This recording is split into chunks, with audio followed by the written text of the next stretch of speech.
Hey guys, welcome back to the workbench here. This is part 2 of Joe's Place, which haven't decided on the name for it yet, but nonetheless, we are back here on the continuation of this build. I'll also be covering an update, a small update on the Ashley's hardware diorama, so stay tuned for that. Where we are at, I last did the color stain for the primary base, which was Creosote Black by Hunterline. Since then, I went and did the next, these are all done.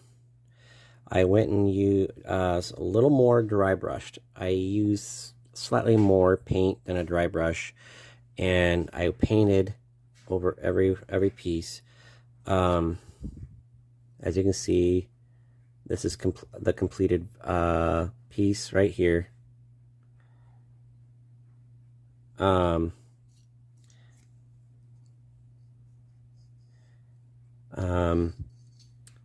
Turned out pretty well. So now I'm going to show you on this one strip, which goes up above, that goes up right along on here on the building. What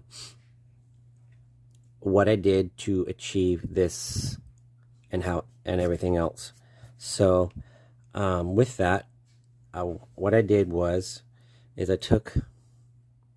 I trapped the paint between two layers of white spirit from AK, and this is how I did it on the others. So I just took my weathering brush, just gradually dipped it in there, and just put a decent amount on there. And then I opened up my light avocado,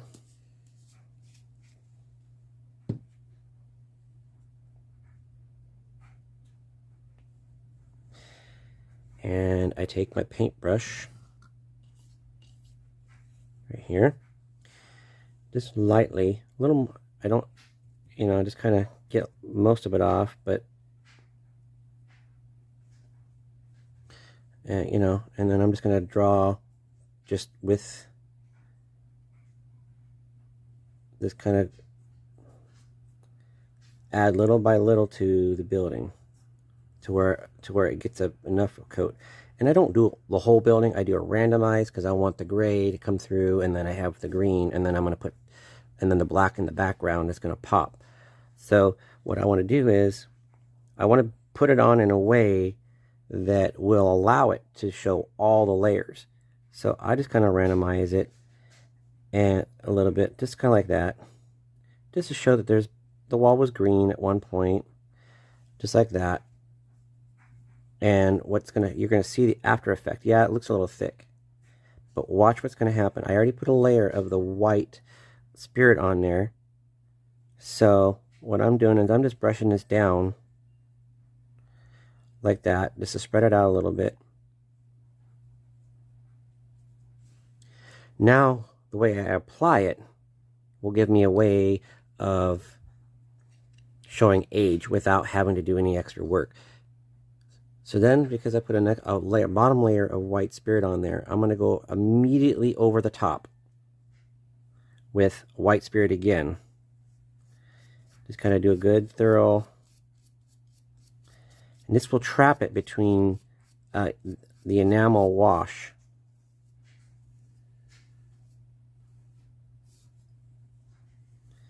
Just go back and forth with it, and we'll let that dry for a minute. And then you'll see the effect that it has.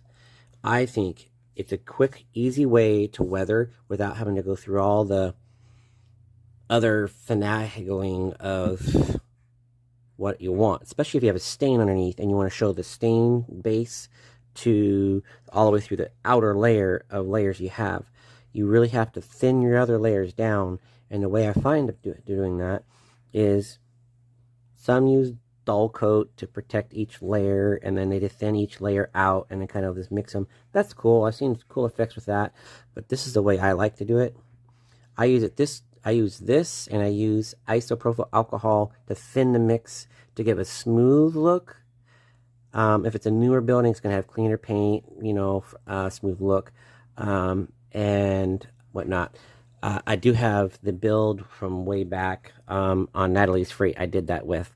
I will do another video with that here soon, so that's on my list of tutorials.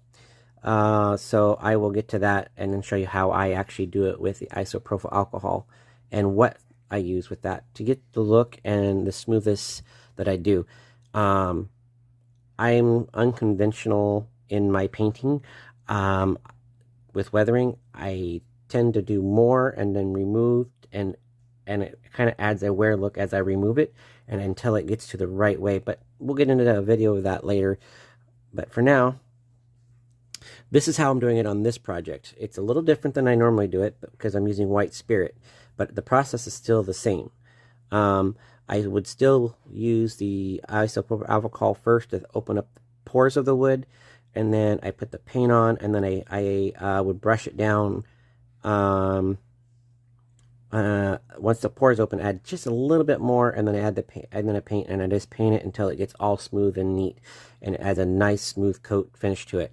It's kind of a neat process, but I find that it works well for me. So now that this is somewhat absorbed and dry, I'll bring it up so you can see. You saw what it was before. I'll bring it down here so you can see it. I've got it pretty well matched because it's the same process. That looks pretty darn good to me. Now I got to add the gray wash that I put on it, and for that I use driftwood. And I just get my brown wash stain right here. I have I use one for dark wash, and I have one for light washes, and this one's particularly for the darks.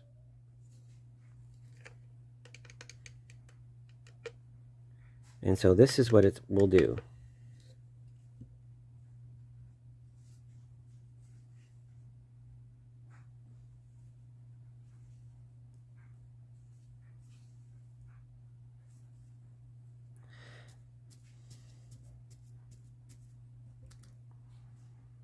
Let it soak in, and then what I do is I just take the light essence off. I just want enough to soak in a little bit, not a lot.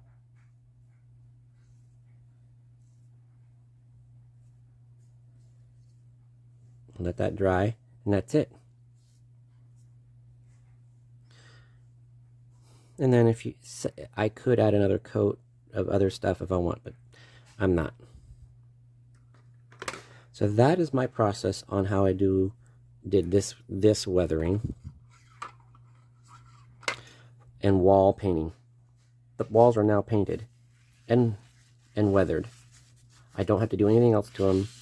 I now can focus my attention onto the corner the corner posts and the trim and everything else.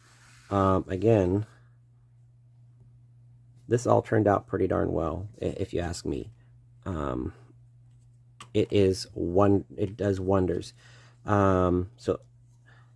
Again, this is white spirit for enamel products. I used it with acrylic, and this is the outcome of it. So don't feel like you have to use enamel products with enamel to get what you want, because I just showed you that I use Hunter Line Stain, which is not an enamel product. I used acrylic, which is not an enamel product, and I used enamel with a stain and an acrylic. 3 different things all combined to make what I just did. And as far as my opinion goes, it worked pretty darn well. So as of a color for this building for the trim, I have decided that I am going to go with a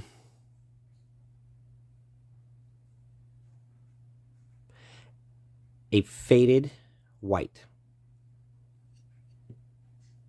because white seems to go good with the avocado more than the tan and brown I was thinking of. So I'm going to do like a aged faded white, and for that I decided that I'm going to try using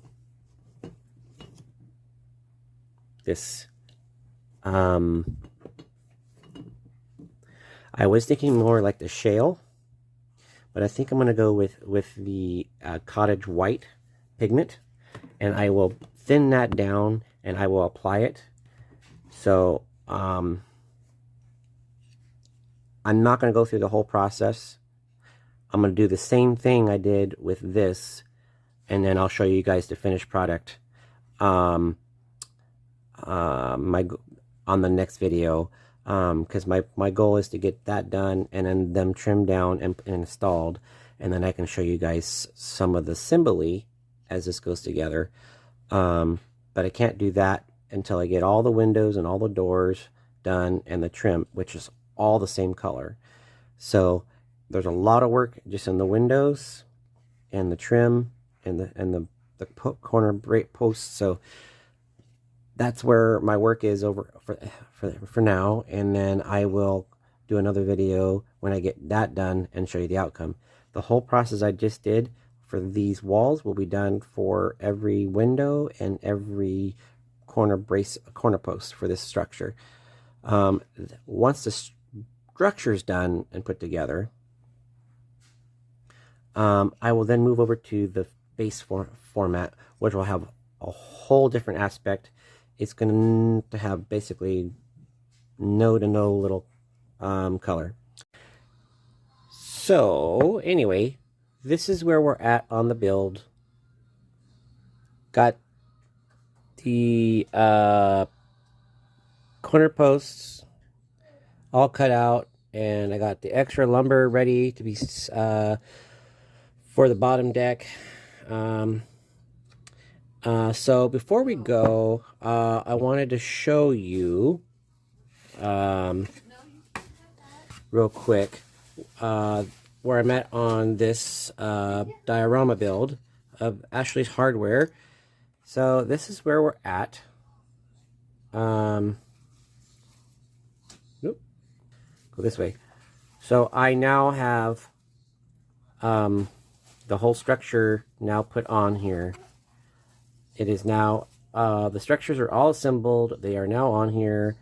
And I can now start doing the scenery for the lumberyard. So this is pretty cool, the way it's turning out. There's just a lot of detail work to do.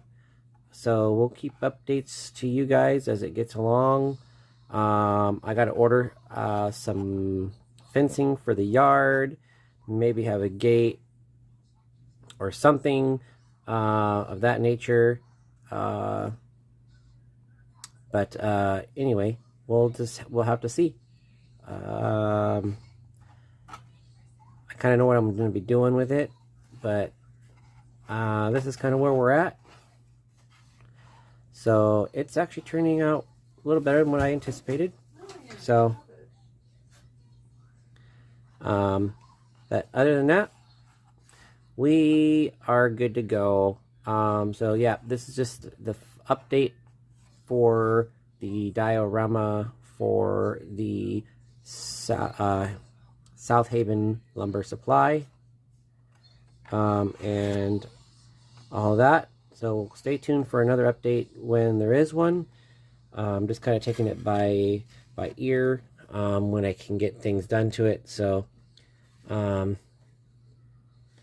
that case, and then also along with that, I have an update for what I'm doing on the this is for Ronnie's River, which is going to eventually be changed. But I went to a place called Shipwreck Beads, and I don't know where they went to at the moment, but oh, here they are. I took my sister up for her birthday to Lacey, Washington, to a place called Shipwreck Beads, the #1 bead place in that has anything to do with beading or even jewelry, or for that matter. And I got several things. First things first is I went over to their chain area, and I found some very small chain links that could work both for N scale and HO. And I am going to be using these on my builds. They are actual chain. Can't really see them too well, but I'm going to try to get it up close so you can kind of understand what they look like here. They're kind of long, elongated rings, brass rings on this one. And then I got this bronze colored. This is a bronze color that kind of has a rope look to it. So if I wanted to use it on a dock or pier, I could probably get this to work just fine if blending it in for maybe using it for rope. And then I got this one here is the third one I got, and this one is more rounded, kind of like the other one. This one's just more rounded. Kind of a rounded look to it. And I'm gonna be using these on my anywhere where I might put a chain on the pier. These are for the layout, so it's gonna look really cool when I get to do that. And then the last thing for the day is this. I went and got these. They had these looks like they're French translucent light green. I got clear, or crystals, what they call it. And this one is translucent yellow. And these are 50-gram beads, which I will probably end up using for like light posts and stuff like that, or whatever, or power, like, you know, what they put on top of the power lines and stuff like that.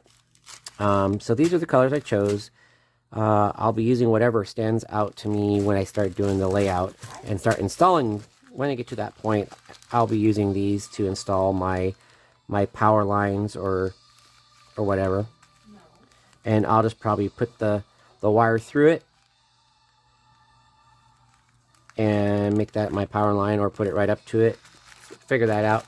But yeah, these are cool finds. Again,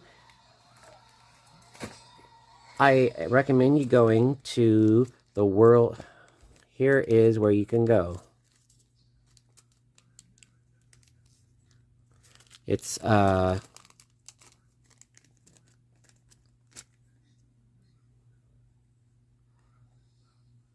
shipwreckbeads.com,